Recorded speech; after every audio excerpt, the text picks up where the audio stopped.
तो फिर से लेके आ गया हूँ भोजपुरी नया अपडेट। आप लोग अगर चैनल पे नए हैं तो सब्सक्राइब कर दीजिए, फेसबुक पे हैं तो फॉलो कर दीजिए। आइए बताते हैं इस साल के सावन सॉन्ग पवन भैया लेके आ रहे हैं। हरियर चूड़िया खाती पावर स्टार पवन सिंह का इस साल के नया सावन सॉन्ग गाना रिलीज होने जा रहा है, जिसका बोल तो आप लोग सुन ही लिए हैं, हरियर चूड़िया खाती। तो आइए आप लोग को बताते हैं ये गाना कब रिलीज होगा और तो कब आएगा। आप लोग भी इंतजार में बैठे हैं कि पावर स्टार पवन सिंह का गाना कब आएगा मार्केट में, वो भी सावन सॉन्ग, तो वीडियो को देखते रहिए तभी तो पता चलेगा।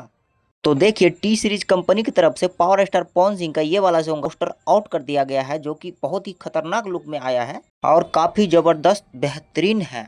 जी हाँ दोस्तों, आप लोग देख सकते हैं पावर स्टार पवन सिंह मटका से दूध चढ़ा रहे हैं भोले बाबा को और बोल रहे हैं आप लोग भी चढ़ाइए, सावन आ गया है। लेकिन हटिए, मजाक से हट के बात करते हैं। तो सुनिए, गाने का बोल लिखा है रोशन सिंह, म्यूजिक इसमें होने वाला है प्रियांशु सिंह का, जिसको आप सब लोग जानते हैं, वीडियो में भी कभी कभी नजर आ जाता है। ये हरियर चुरिया खाती अपने पावर स्टार पवन सिंह के गाना आएगा आप लोग के बीच में 9 तारीख को। तो आप लोग देखना नहीं भूलिएगा और ज्यादा से ज्यादा इस वीडियो को दबा के लाइक कीजिए। तो चलिए, जय हिंद, वंदे मातरम। आप लोग इस वीडियो को ज्यादा से ज्यादा शेयर